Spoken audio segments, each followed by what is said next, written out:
सुप्रभात बच्चों। हम समकालीन विश्व में लोकतंत्र पढ़ रहे थे, जिसमें आपको हमने पहली घटना बताई, सल्वाडोर अलेंदे के बारे में बात हो रही थी। आइए अब बात करते हैं पोलैंड में लोकतंत्र की, जो दूसरी घटना है 1980 में पोलैंड में घटी। उस समय जारूजेल्स्की के नेतृत्व में पोलिश यूनाइटेड वर्कर्स पार्टी का शासन था। अनेक पूर्वी यूरोप के अनोखे देश शासन करते थे। इन देशों में किसी अन्य राजनीतिक दल को राजनीति में भाग लेने की अनुमति नहीं थी, साम्यवादी शासन था।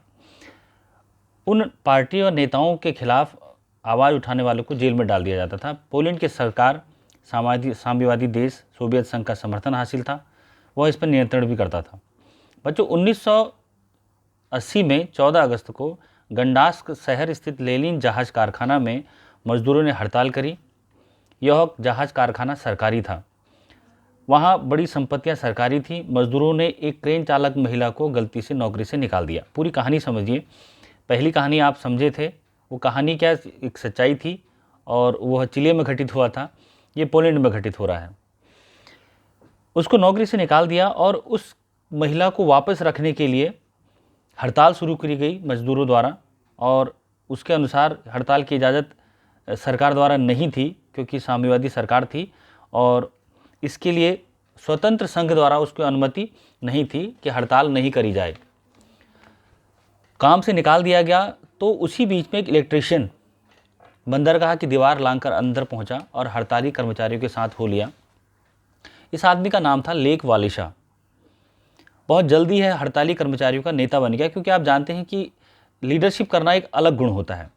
अगर कोई बहुत बड़ी भीड़ को नियंत्रित करे या ऊंची आवाज़ में या कुछ ऐसा बताए जो सबके समझ में जल्दी आ जाए, तो सभी लोग उसके पीछे हो लेते हैं। यह एक लीडरशिप का एक नमूना है।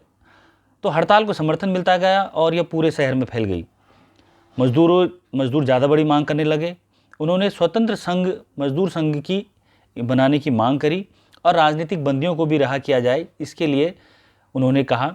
और यह भी कहा कि प्रेस में लगी जो सेंसरशिप है, जो सरकार द्वारा प्रेस में सेंसरशिप, जो उनकी आवाज़ दबा दी जा रही है, वह हमारी आवाज़ को अखबारों तक पहुँचाया जाए, जिससे जन जन तक यह खबर पहुँचे कि वहाँ क्या हो रहा है। धीरे धीरे ये आंदोलन बड़ा लोकप्रिय हो गया और सरकार को हार माननी पड़ी।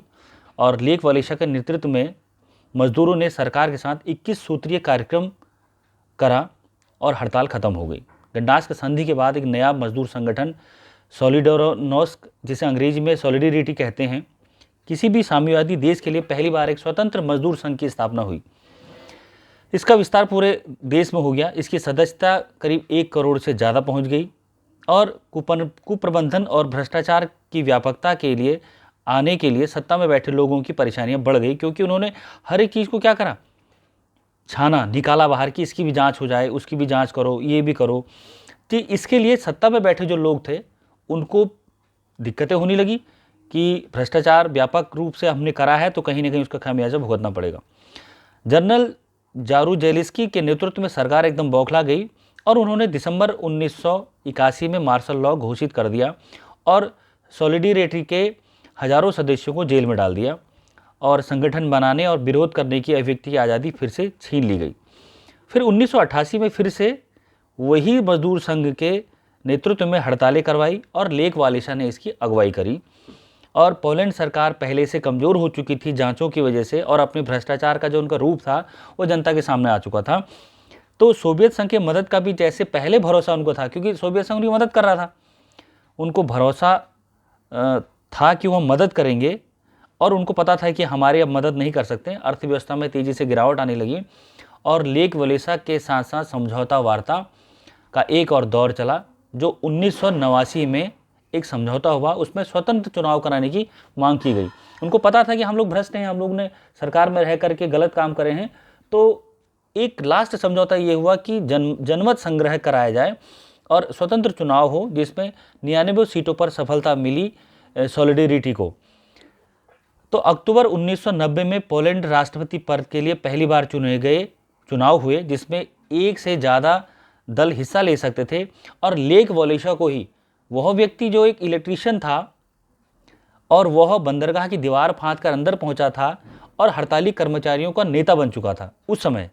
परंतु आज 1990 में जब दोबारा से सारी चीज़ें सरकार के अगेंस्ट आ गई, उनके बिल्कुल विपरीत हो गई और एक समझौता 1989 में हुआ। उसके तहत क्या हुआ, स्वतंत्र चुनाव कराने की एक मांग हुई और 99 सीटों पर सफलता के बाद वही लेक वालेसा पोलैंड का राष्ट्रपति चुना गया।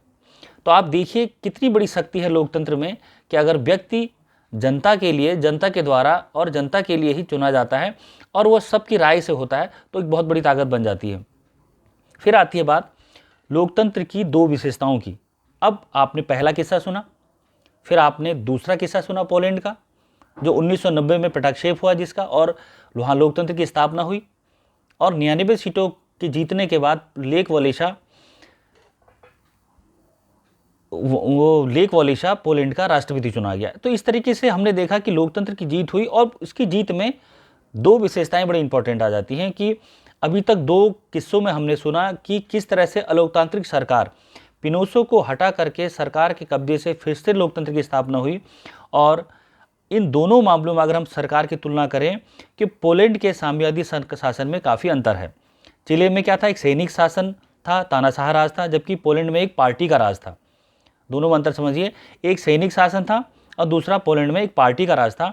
पोलैंड की सरकार का दावा था कि मजदूरों की वर्षे से शासन चलाया जा रहा है और पिनोशे ने ऐसा कोई दावा नहीं किया था क्योंकि वह स्वयं ही एक व्यक्ति शासन कर रहा था सेना के द्वारा।